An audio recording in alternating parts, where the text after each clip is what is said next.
Uy, may mga kalabaw dito. Uy! Uy! Anay, daw kalabaw.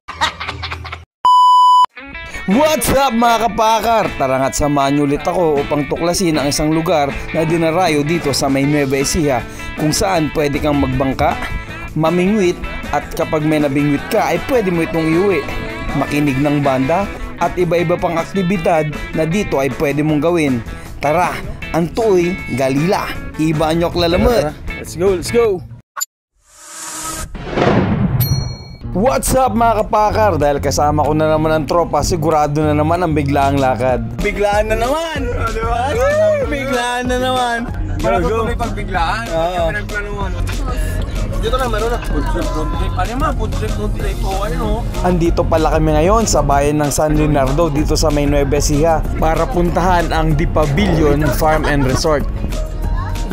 Ganito pala yung daan papunta doon sa farm. Buti na lang may napagtanungan kami at hindi kami nawala. Tol, tanay mo yung kambing. Kung naanto may pavilion. Saba, Naanto may pavilion. Ang galing! Pavilion. Ayaw! Ayaw! Mula highway nga mga 10 minutes ay mararating nyo na ang The Pavilion. Mga ihaw sila. Ang biyahe guys. Nandito tayo sa pavilion. Dito na, The Pavilion. With Trupa. Let's go. Hello. What's up? Let's go. Atol. Yung mga Trupa. Tara. Try natin dito. Bali, andito na pala kami. Bali, punta muna kami sa may reception area para tanungin kung ano yung mga activity na pwedeng gawin. Register muna kayo dito bago papasok. Pwedeng cash. Ay, cash only. Walang Gcash ngayon dito. Entrance fee, 50. Kubo, 300 yan. Fishing rod, 50. Boating. Andito na pala kami sa loob. Sup, Trupa! Maganda dito mga kapakar, lalo na kapag gabi, kapag may mga ilaw na. Excited na ang tropang mag-fishing, pero ako mag-explore muna. Pero bago yan, isang pop-up doll. Pop doll!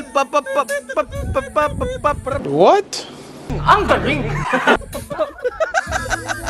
Tara at samahan nyo muna mag-explore dito sa The Pavilion Farm and Resort. Explore muna natin dito. You know? Floating restaurant din pala to. Hindi lang restaurant, meron din silang firing range. Tapos yun, may mag-fishing kayo dito. Sa fishing naman, ang re-renta nyo yung fishing rod. Tapos kung ano yung yung mahuli nyo, it's either pwede nyo iuwi ng free or pwede ipaluto. Pag ipapaluto nyo naman, may bayad. Let's go! So, madaming mga kubo. Maganda dito. Tapos meron sila din, stage sila kapag may mga mag-ano sila banda. Ayan, may mga room sila dito, ang dami. Mga A-house lahat, may mga room accommodation sila dito. Yun meron pa palang swimming pool. Ganda dito. Pag nag-swimming ka, tapos ito solo mo pa. Sa hapon or gabi. Yun may swimming pool pa sila dito. Tapos kagandaan niya, ang daming mga rooms, puro A-house, maganda. Nagtanong na rin pala tayo sa hotel reception nila. Dyan yung sa may hotel nila. Mag-ano kayo ng hotel, mag-avail kayo. Doon kayo pupunta. Iba naman yung sa restaurant. Sa restaurant naman, doon yung sa fishing tsaka boating. Kumuha tayo ng brochure nila. Ito pala yung rate nila. Sa couple cabin is 6,000 for 2 persons and families for 4 persons. Din na may kasama kayong kids pag pupunta dito kasi may sila, playground na sila dito. May mga swing, slide, mga obstacle course. Yun. Okay, goods. So ayun, na-explore na natin. Bali sa boating, doon sa fishing, tapos yung sa room accommodation nila. Yun yung mga services. Hindi pa natin napupuntahan is yung doon sa may firing range. Tara, punta natin. Yun, may firing range sila doon. First time discount off. Kasi lang ba po na po? Wala, unfortunately, sarado na yung sa firing range. Pero binigyan tayo ng brochure, nandun yung mga rate kung magkano yung firing. Bali, ang firing dito hanggang 5:30 lang last call. Tapos hanggang 6 PM. Hindi rin namin ma-enjoy. Kaya yun, next time na lang, susunod tayo. Tatry natin yung firing range. Let's go. After nga mag-explore ay sinamahan ko rin ang trupa para mag-fishing. Pizza may harina. Ay, pizza may harina yung Hindi pa. po hito dito pero sanay po silang kumain. May hito po dito? Hita, wala. Yung binayaran dito, yung fishing is 250. 250 per fishing rod. Tapos, kung ano yung makukuha mo, sa'yo na yun, libre na. Pwede mo na iuwi or kapag gusto mo naman kainin, pwede paluto pero may bayad. Ay na! Tol, mamimingwit muna ako ng pagkain natin. Pang dinner yan.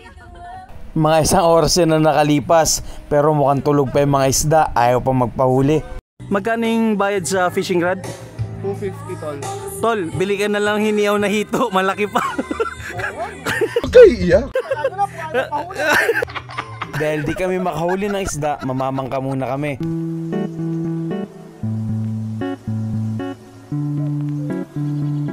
Alright. Ito ang probinsya. Tol, may nahuli si Lester. Tinan mo, diretso mo doon, nakabigyo to. May pang rides na ba? Meron na, ayos! May ride!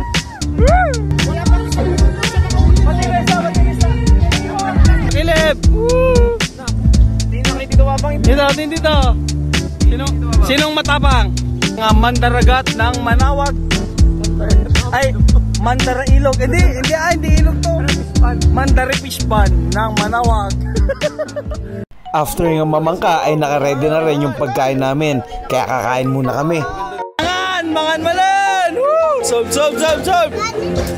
Mangan! Yo! Hi! Say hi! Hi! Katiray kayo kayo! Mangan pa po, mangan. Pagkatapos niyang kumain ay di pa rin nagpawad si tropa, gusto pa rin makahuli ng isda. Pero si Ate Jo lang ang nabiyayaan ng swerte dahil buntis siya. Ate Jo, nakakuha ka na naman! Mukhang kailangan mo ng basbasan ng kaswertehan itong mga to, Ate Jo. Pagkatapos nga ng ilang minuto na pamimingwit,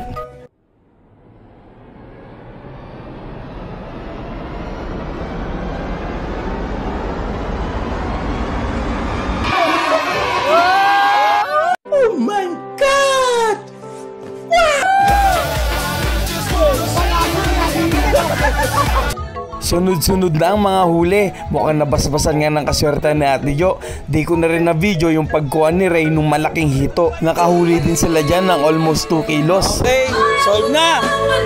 Gagaling mamingwit! Magagaling! Oy, sa mamingwit! Ayos! Ganito pala ang view dito kapag gabi. Napakaganda. Maganda dito mga kapakar. Pwede pang pamilya, pang barkada, o kahit nasa magsyota. Kasaan nila!